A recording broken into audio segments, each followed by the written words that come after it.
তোমাকে ডাকি যদি একবার আল্লাহ, আমাকে কাছে টানো বারবার। ঠিক কিনা? তোমাকে ডাকি যদি একবার আল্লাহ, আমাকে কাছে টানো বারবার। যদি পথ ভুলে যাই আমাকে দিও ঠাই, দিও দিশা এইটুকু আবদার আল্লাহ, আমাকে কাছে টানো বারবার।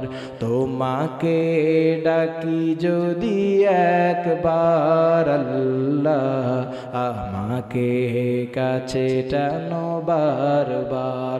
তোমাকে ডাকি যদি একবার আল্লাহ, আমাকে কাছে টানো বারবার। পড়েন আমিন। দুনিয়ার কাউকে ভয় করা যাবে না, দুনিয়ার কাউকে ভয় করা যাবে না। আল্লাহ রাব্বুল আলামিন বলেন, ইয়া আইয়ুহাল্লাযীনা আমানু তাকুল্লাহা হাক্কা তুকাতিহি ওয়া লা তামুতুন্না ইল্লা ওয়া আনতুম মুসলিমুন। জোরে পড়ুন আল্লাহু আকবার।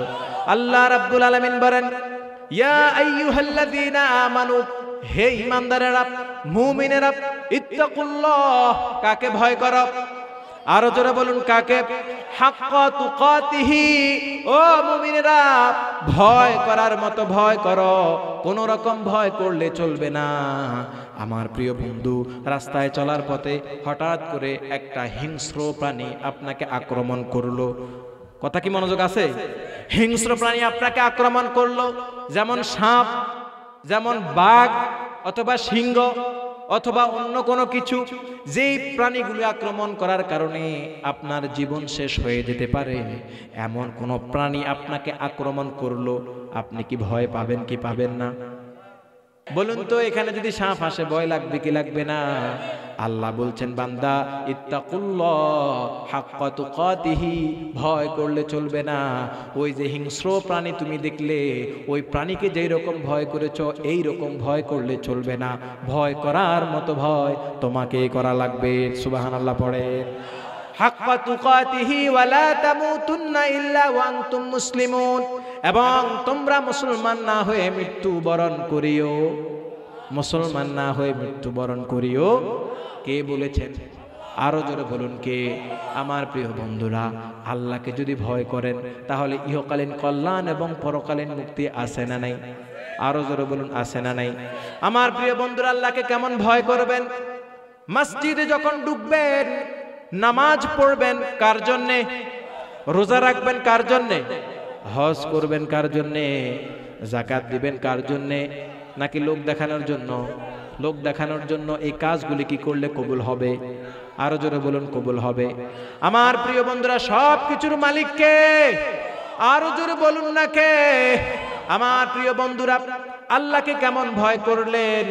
মসজিদে ঢুকলেন, আল্লাহকে ভয় করলেন, আবার মসজিদ থেকে বের হয়ে সমাজের বিচার ব্যবস্থায় আপনি থাকলেন, সেখানেও যদি আপনি যদি আল্লাহকে ভয় করে বিচার কাজটা পরিচালনা করেন, বিচার ব্যবস্থা পরিচালনা করেন, এর নাম হলো তাকওয়া। সুবহানাল্লাহ পড়েন। আরো জোরে বলুন না সুবহানাল্লাহ। কেমন ভয় আল্লাহকে করবেন শুনুন। জীবনের প্রত্যেকটা চলার ক্ষেত্রে আল্লাহকে ভয় করবেন। আপনার প্রত্যেকটা কথা, প্রত্যেকটা কাজে যদি আপনি আল্লাহকে স্মরণ করেন, আল্লাহর কথা চিন্তা করে করেন, তাহলে এটা হলো আল্লাহর ভয়। কিভাবে করে করবেন শুনুন। গভীর রজনী, কেউ দেখে না, কেউ জানে না, চোর যখন চুরি করতে যায়, ওই মুহূর্তে চোরের ভিতরে যদি চিন্তা হয় দুনিয়ার কেউ দেখে না, একমাত্র আল্লাহ দেখেন, এই ভয় যদি তার ভিতরে হয়, ওই চুরি থেকে সে যদি ফিরে চলে আসে, চুরিটা না করে, এটাকে বলে প্রকৃত ভয়। কথা ঠিক কিনা? আমার প্রিয় বন্ধুরা, কিন্তু আমরা মুমিন মুসলমান নিজেকে দাবি করি, আল্লাহকেও ভয় করি, এমন ভয় করি, চুরিও করি, ঘুষ খাই, সুদ খাই, অন্যায় অশ্লীল কাজও করি, আবার আমরা আল্লাহকে সেজদাও দেই, নামাজও পড়ি, আবার মসজিদ থেকে বের হয়ে গরিব মানুষের প্রতি জুলুম করি, অন্যায় করি, করি কি করি না? এটাকে কি আল্লাহর ভয় বলে? আল্লাহর ভয় এটাকে বলে? আপনি যখন হাঁটলেন, হাঁটার সময় ভয় করবেন কাকে? আপনি যখন বিচার কাষ্ট পরিচালনা করবেন কাকে ভয় করবেন? আবার আপনি যখন সমাজের মধ্যে মানুষদের সঙ্গে মিশবেন, কথার মধ্যেও ভয় আছে না নাই? যেখানে অহেতুক কথা, মন্দ কথা, অশ্লীল কথা, সেখানে মুসলমান থাকবেন? চা দোকানের মধ্যে গীবত হয় কি হয় না? গালিগালাজ হয় কি হয় না? মারামারি হয় কি হয় না? বলুন তো, সেখানে কি আল্লাহর ভয় আছে? আল্লাহর ভয় যেখানে আছে, শান্তি সেখানে আছে না নাই? আল্লাহর ভয় যদি কোনো ব্যক্তির ভিতরে থাকে, মুমিনের ভিতরে থাকে, তার পরিবারেও শান্তি, সমাজেও শান্তি, রাষ্ট্রের মধ্যে শান্তি আছে না নাই? আরো জোরে বলুন, আছে না নাই? আমার প্রিয় বন্ধুরা, সব কথার মূল কথা হলো একটা, আল্লাহকে ভয় করে মিথ্যাকে পরিহার করা লাগবে, ঠিক কিনা? আমার প্রিয় বন্ধুরা, হাদিসের বর্ণনা, হযরত আলী রাদিয়াল্লাহু তাআলা আনহু তিনি বলেন, রাসূল করিম সাল্লাল্লাহু আলাইহি ওয়াসাল্লাম বলেছেন, তাকওয়া যদি অর্জন করতে হয়, আল্লাহকে যদি ভয় করতে হয়, তাহলে তোমাদেরকে 4টা কাজ করা লাগবে। কয়টা? আরো আস্তে বলুন, কয়টা? আরো আস্তে বলুন, কয়টা? 1 নাম্বার হলো আত-তাকওয়া হিয়া খাউফু মিনাল জালিল। একমাত্র, কেবলমাত্র, শুধুমাত্র কাকে ভয় করবেন? আরো জোরে বলুন, কাকে? 2 নাম্বার হলো ওয়ালা আমালু বিতানজিল।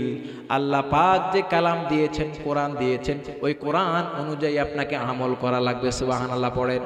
কোরআনের আমল যদি আপনি করেন, কোরআনের আইন যদি আপনি মানেন, কোরআনের বিধিবিধান যদি আপনি মানেন, আপনি যদি কোরআন অনুযায়ী পথ রচনা করেন, তাহলে আপনি তাকওয়াবান হতে পারবেন। সুবহানাল্লাহ পড়েন।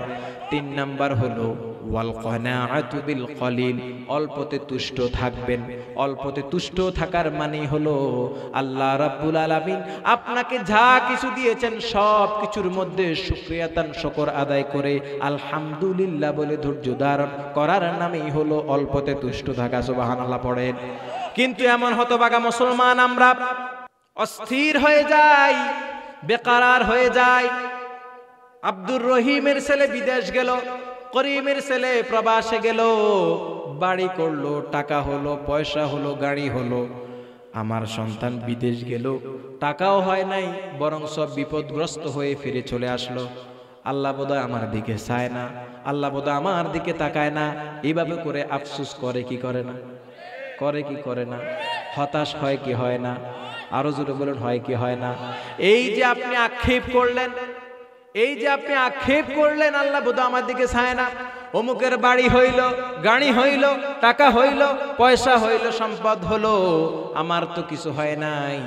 এই ধরনের আফসোস যদি কোনো বান্দা করে, ওই বান্দা কখনো তাকওয়াবান হতে পারে না, ঠিক কি না? আমার প্রিয় বন্ধুরা, সাইয়েদনা আলী বললেন, কয়টা কাজ করলে তাকওয়াবান হওয়া যাবে? কয়টা? 4টা কাজ করলে তাকওয়াবান হওয়া যাবে। ওয়াল কানাআতু বিল কলিল। অল্পতে তুষ্ট যদি আপনি থাকতে পারেন, তাহলে আপনি তাকওয়াবান হতে পারবেন।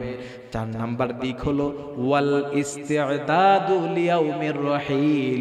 পরকালের কথা স্মরণ করবেন, আখিরাতের কথা স্মরণ করবেন, মৃত্যুর কথা স্মরণ করবেন। এই সবগুলি যদি স্মরণ করেন, বলুন তো ভয় তৈরি হবে একজনের। বলুন তো তিনি কে? আরো জোরে বলুন, তিনি কে? আল্লাহকে যদি আপনি চিৎকার দিয়ে ডাক দেন, আল্লাহ আপনার ডাকে সাড়া দিবেন কি দিবেন না? আরো জোরে বলুন, দিবেন কি দিবেন না? আল্লাহকে একবার মন থেকে ডাক দিয়ে দেখেন, যত বিপদ আছে, সমস্যা আছে, সব কিছু নিমেষেই সমাধান করে দিবেন কে? তোমাকে ডাকি যদি একবার আল্লাহ, আমাকে কাছে টানো বারবার, ঠিক কিনা? তোমাকে ডাকি যদি একবার আল্লাহ, আমাকে কাছে টানো বারবার। যদি পথ ভুলে যাই আমাকে দিও ঠাই, দিও দিশা এইটুকু আবদার আল্লাহ, আমাকে কাছে টানো বারবার। তোমাকে ডাকি যদি একবার আল্লাহ, আমাকে কাছে টানো বারবার। তোমাকে ডাকি যদি একবার আল্লাহ, আমাকে কাছে টানো বারবার। পড়েন আমিন, জোরে পড়ুন আল্লাহু আকবার। আমার প্রিয় বন্ধুরা, এই চারটা কাজ যদি করতে পারেন তাহলে আপনি তাকওয়াবান। আমার প্রিয় বন্ধু, এবার সর্বশেষ যে কথা বলেই আমি শেষ প্রান্তে পৌঁছে যাব, সেটা হলো আপনারা বলুন তো, আমরা আমল করি কি করি না? ভালো কাজ করি কি করি না? কার সন্তুষ্টির জন্যে? এবার আপনারা বলুন তো, যে আমল করেন এই সব আমল কবুল হবে তখন যদি আপনি মিথ্যাটাকে পরিহার করতে পারেন, ঠিক না ঠিক?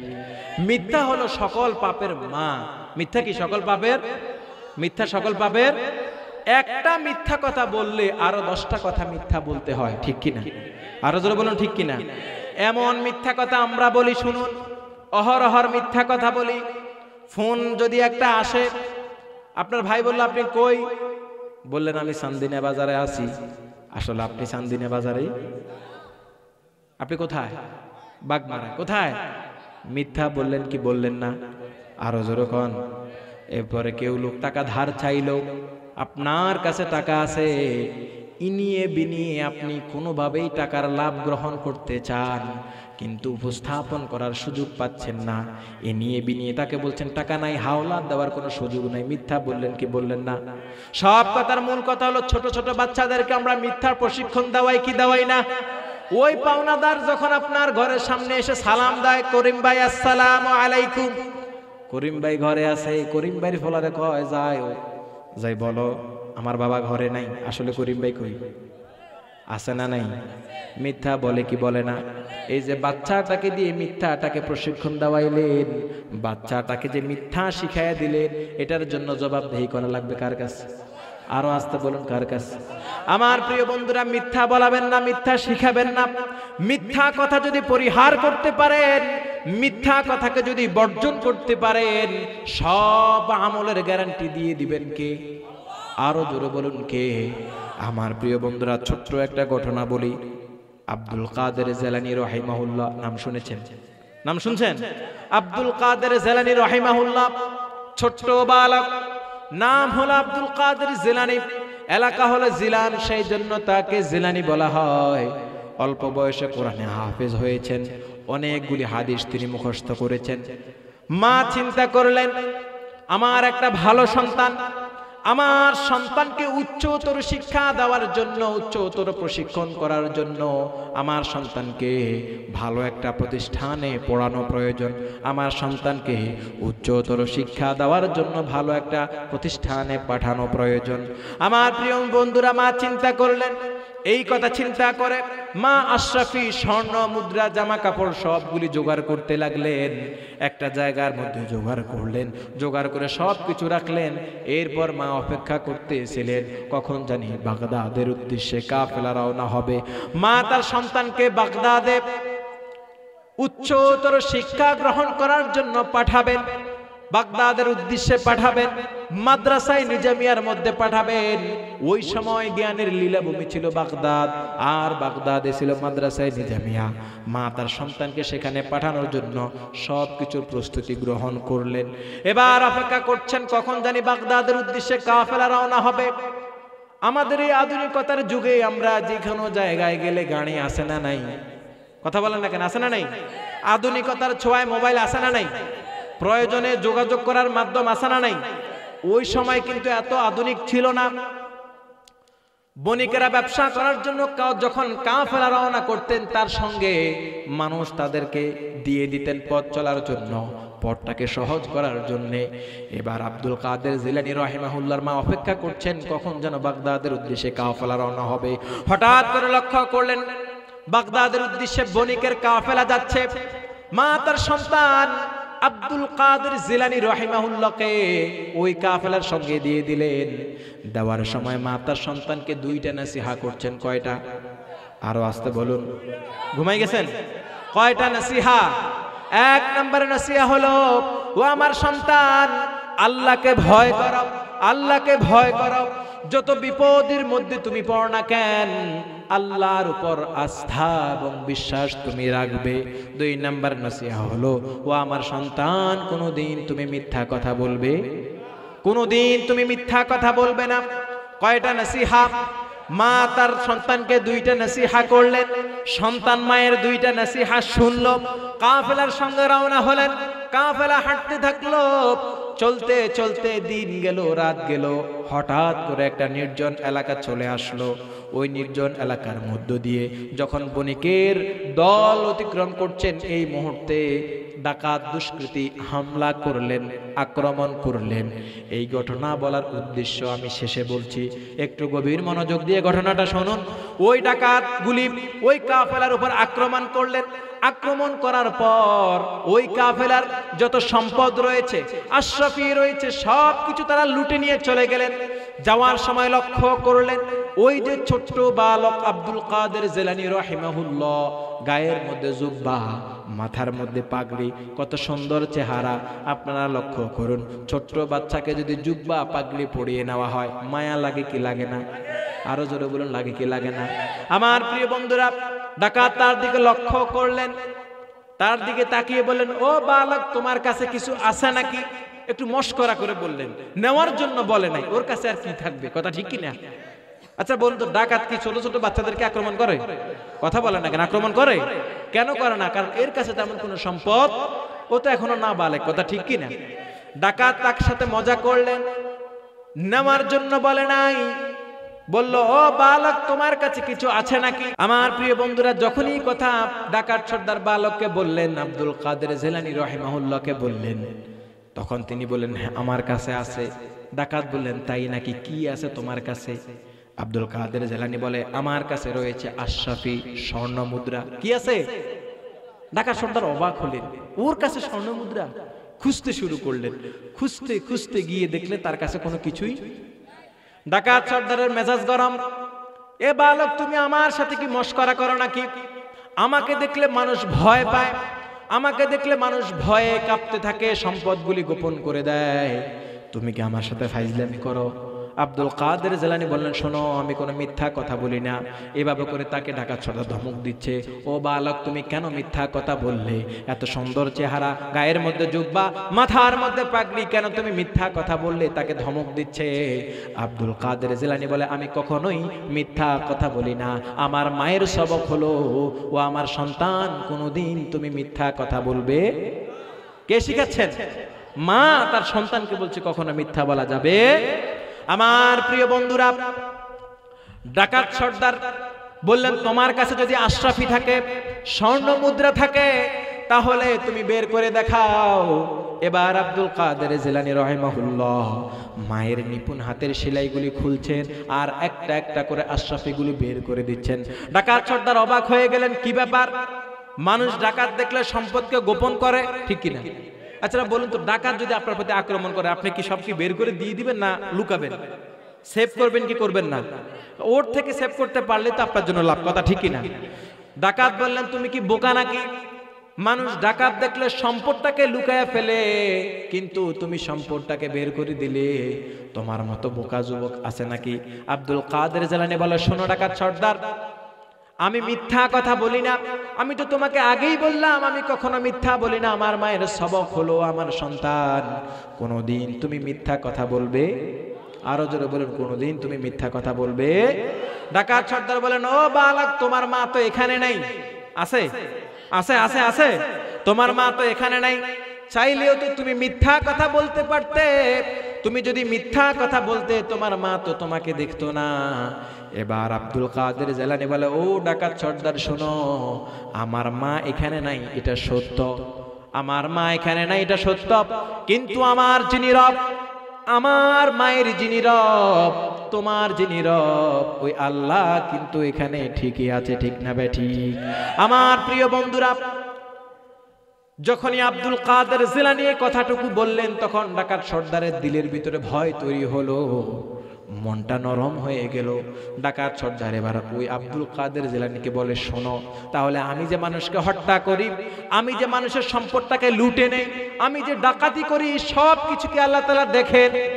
আব্দুল কাদের জিলানী বলে, অবশ্যই অবশ্যই আমার রব সব সময় আপনাকে আমাকে দেখেন কি দেখেন না? আরো জোরে বলুন, দেখেন কি দেখেন না?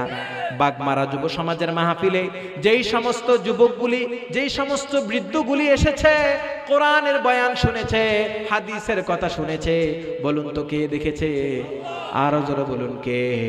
আমার প্রিয় বন্ধুরা, যখনই এই কথা আব্দুল কাদের জিলানী বললেন, ডাকাত সর্দারের জেহেনের ভিতরে, দিলের ভিতরে একজনের ভয় তৈরি হলেন। বলুন তো তিনি কে? আমার প্রিয় বন্ধুরা, পরকালে কার কাছে জবাবদেহি করা লাগবে? আরো জোরে বলুন, কার কাছে? আল্লাহর কাছে জবাবদেহি করার দরকার আছে না নাই? মৃত্যুর পর কার দিকে ফিরে যাব? কার দিকে? আমার প্রিয় বন্ধুরা, কিয়ামত আসবে কি আসবে না? আরো জোরে বলুন, আসবে কি আসবে না? আল্লাহর সামনে দাঁড়াতে হবে। প্রত্যেকটা সময়, প্রত্যেকটা সেকেন্ডের হিসাব কার কাছে দিতে হবে? আরো জোরে বলুন, কার কাছে? আমার কথা না, আল্লাহর কথা। আল্লাহ রাব্বুল আলামিন বলেন, ইকরা কিতাবাকা কাফা বিনফসিকা আল ইয়াউমা আলাইকা হাসিবা। বান্দা, পড়ো তোমার আমলনামা, আজকে তোমার আমলনামা পড়ার জন্য তুমি যথেষ্ট, ঠিক না বেঠিক? আর কারো দরকার? দুনিয়ার জিন্দেগিতে থাকতে তুমি কাকে আঘাত করলে? দুনিয়ার জমিনে থাকতে কোন এতিমের সম্পদ তুমি মেরে খাইলা? কোন মা বোনের ইজ্জত তুমি নষ্ট করলা? ও যুবক, ও মানুষ, ও বান্দা, দুনিয়ার জিন্দেগিতে থাকতে কলমের খোসা দিয়া কত কোটি কোটি টাকা তুমি দুর্নীতি করলা, বিনা কারণে আলেমদেরকে জেলে পাঠাইলা, ইসলামের কথা বলার কারণে আলেমদেরকে ফাঁসির কাস্টে ঝুলাইলা। আজকে প্রত্যেকটার আমল হিসাব তুমি দাও, কথা ঠিক কিনা? আমার প্রিয় বন্ধুরা, সেদিন পালানোর সুযোগ আছে? আরো জোরে বলেন, সুযোগ আছে? কিয়ামতের ময়দান কি ভয়াবহ হবে নাকি নরমাল হবে? ভয়াবহ হবে না, কোন রকম নরমাল হবে। সব লোকগুলি ছুটাছুটি করবে। কিয়ামতের ময়দান এমন একটা ময়দান, যে ময়দানে মা তার সন্তানকে ভুলে যাবে, বাবা তার সন্তানকে ভুলে যাবে। মানুষগুলি চিৎকার করবে, আইনাল মাফার, আইনাল মাফার, পালাবো কোথায়, লুকাবো কোথায়? আল্লাহ বললেন, বান্দা, কাল্লা লা ওয়াজারা ইলা রাব্বিকা ইয়াউমা ইযিনিল মুস্তাকার। বান্দা, পালাবার কোনো জায়গা নাই, লুকাবার কোনো জায়গা নাই। বান্দা, যেদিকে তুমি যাও না কেন, সেদিকে বেষ্টন করে থাকবেন কে? আরো জোরে বলুন, কে? ওই দিন কিন্তু পালানোর কোনো সুযোগ নাই। প্রত্যেকটা সেকেন্ড সময়ের হিসাব কার কাছে দেওয়া লাগবে? আরো জোরে বলুন, কার কাছে? আমার প্রিয় বন্ধুরা, ডাকাত সর্দারের মনটা নরম হয়ে গেল। ডাকাত সর্দার ওই আব্দুল কাদের জিলানীর হাতে হাত রেখে তওবা পড়ে মুসলমান হয়ে গেলেন। সুবহানাল্লাহ পড়েন। আরো জোরে বলুন না সুবহানাল্লাহ।